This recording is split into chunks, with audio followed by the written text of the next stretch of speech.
Welcome to Tabletop Gaming with Juice. I am Juice, and this is hashtag My 30-Day World. This is day 6, and it's how prevalent is magic in your homebrew world? And where does it come from? So this is something I put a lot of thought into. It's fairly simple to say, oh, it comes from deities and things like that, or it comes from study. Mine, it's believed it comes from deities, but it's believed that it's inherent. There's all sorts of beliefs in my world. I haven't nailed that down, and I kind of like the idea that it's broad and open, and you could have atheists who still have magic, even what some would say is holy magic or whatever, or religious magic or whatever you want to call it, and things like that. So ultimately, the way magic works in my world is it does have something to do with the stars. It's believed that, and that's why, for example, it's Vancian magic. That's why you get spells per day, because it's all based on the rotation of the planet, the moon, the stars, all of that stuff lining up. If it's inherent magic, many believe that you're born at a particular time where the stars are aligned a certain way with the moon and all that. And just based on that, you naturally get magic. Many believe that have the religious magic that are atheists. They believe that everybody inherently can do magic. And this is where it justifies multi-classing if you were never a spellcaster. But they believe that everybody is able to do magic, whether they learn to study it like a wizard, or if they just believe they can cast it. Whether it's an outside force like a deity they believe in, and then they believe they can cast, heal wounds, or they study at a bardic college, or they make a pact with something evil. Now that's something where an evil being can make it easier for someone. So any being, say you do a pact with a devil, right? Well, the devil can teach you, make it easier for you to cast it. Hey, here you go. But many believe that because you inherently can cast spells, that all they're doing is giving you a placebo effect that then triggers it. So that's kind of the idea. But again, many do believe it's because of religion. Many don't. So I like the idea that it's broad when it comes to magic. I like to leave the door open for what a player's concept could be, no matter what it could be. Whether it's, hey, he gained his magic because of a meteor that landed in the backyard of his farm. I like the idea of leaving it open like that. But yeah, ultimately it has to do with astronomy, the moon and the stars, for your spell slots per day and things like that. I've entertained the idea of doing a mechanic that allows exhaustion, for if you expend all your spells, 1 level of exhaustion. If you choose to do a 2nd level spell, that's 2 levels of exhaustion, or a 4th level spell, that'll be 4. I don't remember exactly how many levels of exhaustion you have, but I've toyed with that idea to give players a chance to do more. Now, I do want to take that and apply it to other things as well. Say you're a fighter and you want to use 2nd wind, but you're out. Okay, it's going to cost you exhaustion. Again, this makes the game more heroic and epic and allows you to do more as a player than you normally could, but there are consequences. Is it balanced? No, not at all. But I think it tells the story I want. But with magic, I think that's where it can be better. You do that. Maybe if you cast any spell, maybe then you get exhaustion. So maybe I don't worry so much about the spell slot level. So then if they have a level 6 spell, and they choose to cast another one if they're out of those slots, then boom, they can do it. They just suffer a level of exhaustion. I don't know. Let me know what you think of that. I'm curious if you think that's too much, too OP. I think it would be cool. I think it'd be fun. I think it could make you, as a spellcaster, much more effective and maybe much more OP than anybody else in your class or in your party. But that's again why I want to open it up for other characters to use their abilities too, like that. Magic in my world is something that people fight over, and not necessarily for items, but there's people on both sides of the fence. There's people that are pro magic, and there's anti magic, and then there's the people in the middle. The anti magic people, anvil ringers who lean more towards the middle.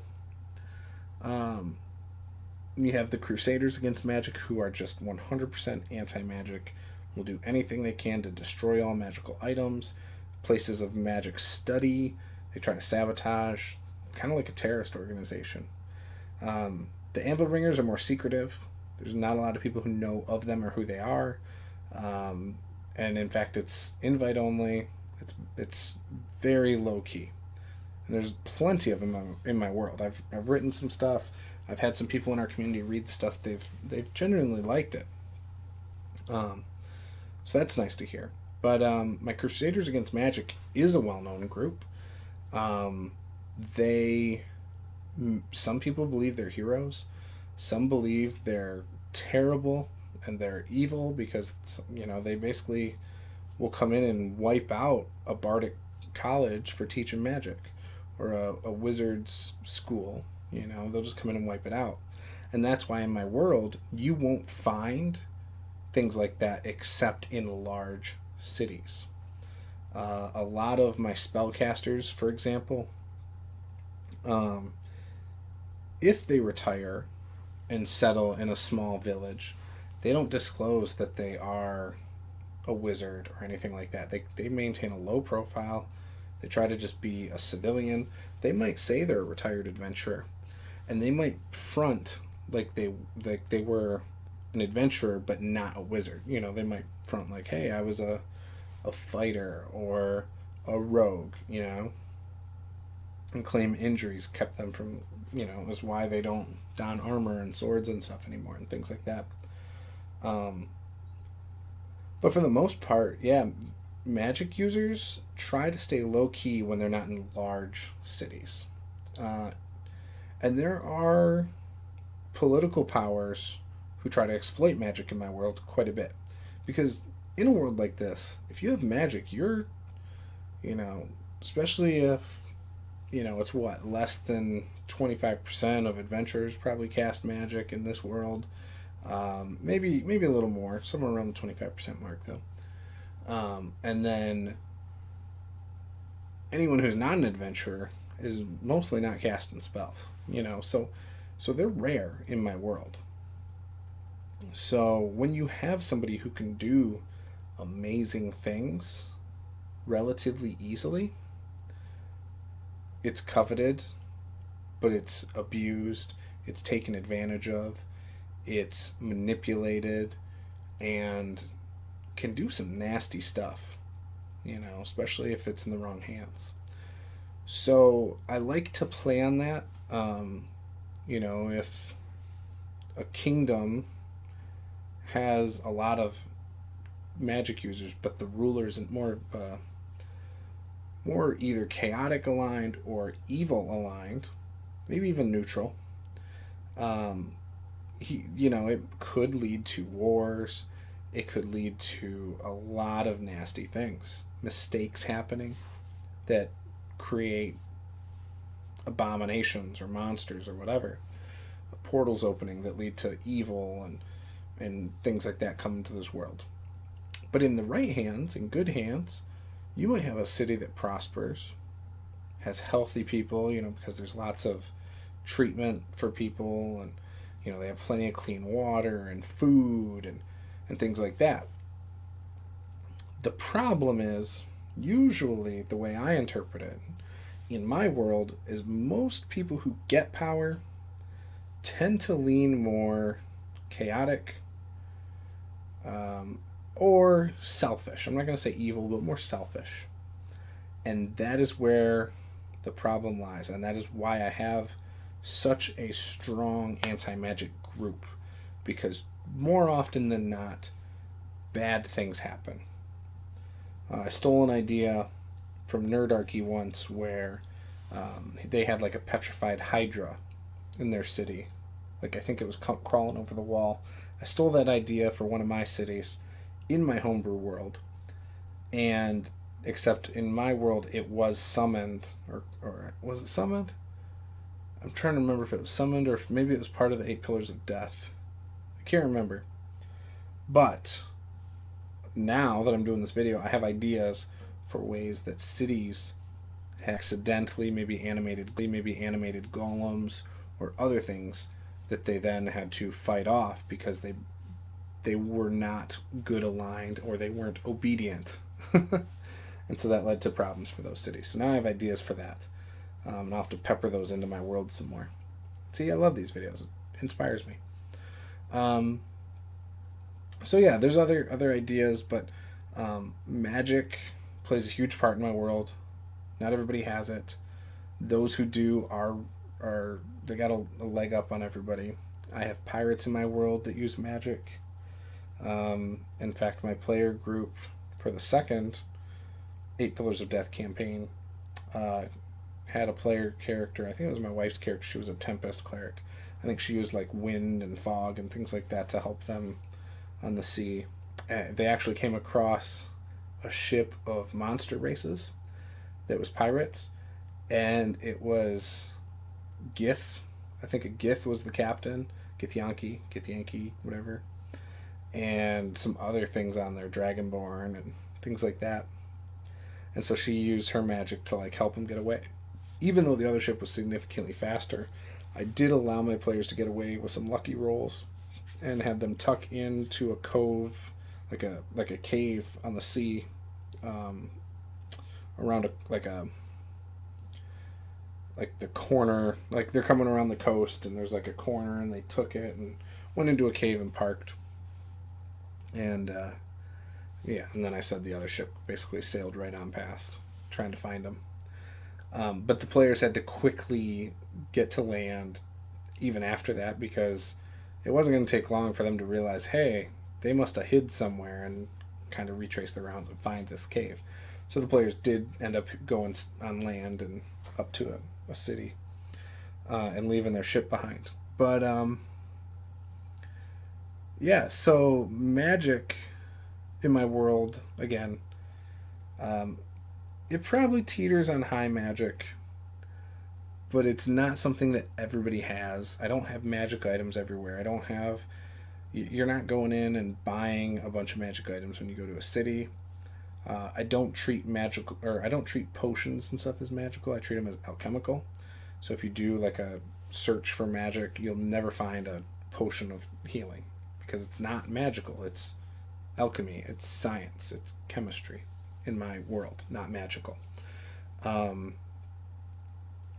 that mean there aren't any magical potions? No, there will be magical potions, but most are just chemistry and science. It's a concoction of certain certain plants and things like that to make it do what it does. Should I change that? Maybe. I don't know. I like it not being magical, though. So I've been talking too long about this, but I'd love to hear your thoughts about magic in your worlds. What do you think about magic in my world? It's something that I can tweak. I can make it more prominent or not pretty easily without messing up the balance of my world, because I feel, again, no matter what, I would probably still have it so it's in check in big cities by certain things, whether it's because there's magic, really high level magic, that's the right hand man of the rulers, or maybe the ruler himself has a lot of magic, or anti-magic fields, or whatever. I like, obviously I'm a big fan of Dragon Age, which I have that up here somewhere. There it is. I'm a big fan of Dragon Age, the video games. I like the idea of the Chantry and the Templars. I kind of like that conflict. So I do take inspiration from that. I just haven't gone as far as saying, oh, wizards are in a wizard's tower and this happens like this. I don't think I want to do that. I don't think that's how it's going to work in my world. I think it's just going to be that bigger cities have ways to keep it in check. And, what that is, right now I haven't fully decided that, but that's the only way in my head I can keep it from getting out of hand. So that's it. That's my thoughts on magic in my world. Again, I want to hear what you think. If you've done a video about this, just post the link below. I'll come check it out. So that's it. I'll talk to you guys next time. Bye-bye.